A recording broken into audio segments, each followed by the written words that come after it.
everyone, welcome back to my channel. My name is Ayana and this is Beyond Committed, where we're taking everything faith, family, marriage, motherhood, and everything in between and taking them beyond. If this is your first time here, thank you for stopping in, and I hope you won't be a stranger. And to make sure you press the subscribe button below and turn on the notifications so you don't miss a video. Now, let's dive right in.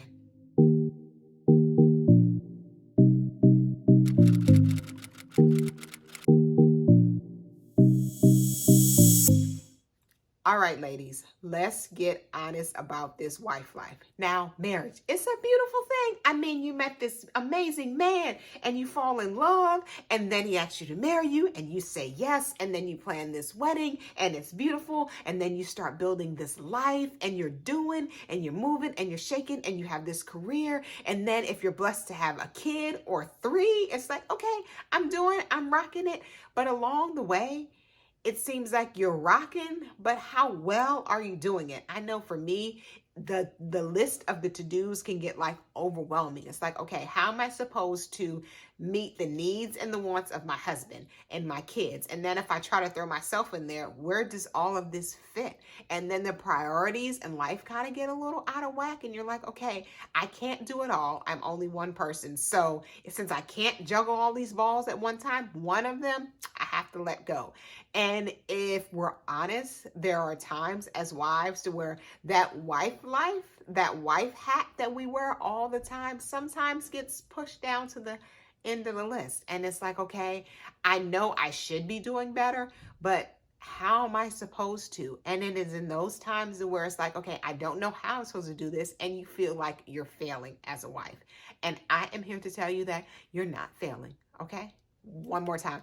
You are not failing. Yes, you may feel like that. Yes, there are areas in which you can improve and grow and do better, because we all can in all areas of our lives. We never get to the point to where, okay, I got this and nothing changes, and if I just do this, everything is all good. No, we change, our husbands change, their needs change. So it's so important that we're in tune with that and making sure that, okay, no, you're not failing. Yes, you can still grow, but how do we make sure that you have the right perspective in making sure that, okay, your feelings don't become facts, and realizing that you're not failing as a wife. And with these three things, you're able to kind of see through all that. Number one is accept that you're not perfect. And your husband is not looking for you to be either. I know that's like a aha light bulb moment, but the truth of the matter is perfection is just something that we can't achieve. And it's something that we shouldn't even be striving for. And it's so easy in the midst of social media and the midst of the visual things that we get to see every day, and our friends and family, and they're going here and they're doing this, and these family photos look like this, and they're having these awesome lives and these vacations, these couple vacations, and these staycations, and all these things that you'd be like, I can't seem to just go to the grocery store on a consistent basis. I can't seem to just make sure that all my to-dos list gets checked off, and I'm supposed to be this amazing wife. But the truth of the matter is, you are an amazing wife to the husband that you have, and stop comparing yourself to somebody else. It's okay. Your husband really does love you as you are, and you've grown and you've changed over the years, yes, but so has he. I mean, me and my husband, we met at 19. He's not the 19-year-old boy that I married, and I'm not the 19-year-old girl that he married, and that is okay.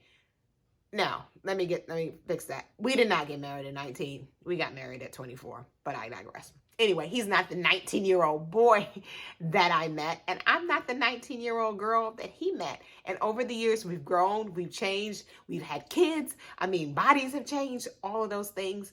But the truth of the matter is, for your marriage, uniquely as God created both of you, you're doing an awesome job, and your marriage is uniquely beautiful as it is. So stop looking for it to look like somebody else's, and stop looking for it to achieve this standard of perfection that is just not realistic, and your husband is really not even looking for.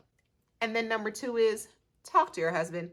I mean, really talk to your husband about how you feel, about where you feel like you're failing as a wife, about where he can help, about where he can just listen and support and love. I mean, men are fixers. They like to fix things. So let him help you. Let him show you how he can help you along. And you're not supposed to do it alone. So where you feel like you're failing as a wife, Give your husband the opportunity to help you in that. And even if there's nothing he can do about it, share your feelings with him anyway, so he can come alongside, he can love on you, he can assure you that you're doing a good job, assure you that you are an awesome and amazing wife, and assure you that you're not failing. And then my last and my go-to for almost anything is prayer. I mean, prayer changes things. I mean, a praying wife is a powerful wife. So pray about it. I mean, seek God and I mean, just share your feelings, your thoughts, your emotions, where you feel like you're failing, where you think you can do better, where you think changes could happen. I mean, all of those things. God wants to hear from you and also wants to help you through them, wants to show you where you are truly not failing, but also wants to help you along to be a better you, to be a better wife, to be a better mom, all of those things. The truth of the matter is you are not failing as a wife, but yes, there's room for everyone to improve. There's room for you to grow. There's room for you to do things better. There's room for you to change. Yes, but taking the stance of failure, it's just not true. You are not failing. You are doing awesome. And you just have to remember that having those high standards of perfection are not realistic, and your husband is not looking for them either. Talking to your husband is so important for you to share not just what you're feeling, but what you may need help in, and then trusting God to fill in all the rest. I mean, God wants not just to hear from you, but wants to help you, wants to continue to guide and direct all those things, not just in your life, but in your marriage, in your parenting. I mean, in everything, because prayer is powerful. So ask. Now that is all for today. If you have any questions, please feel free to drop a comment below. And if you like this video, remember to give it a thumbs up. And don't forget to subscribe as well and turn on your notifications so you don't miss a video. All right, now, until next time, peace.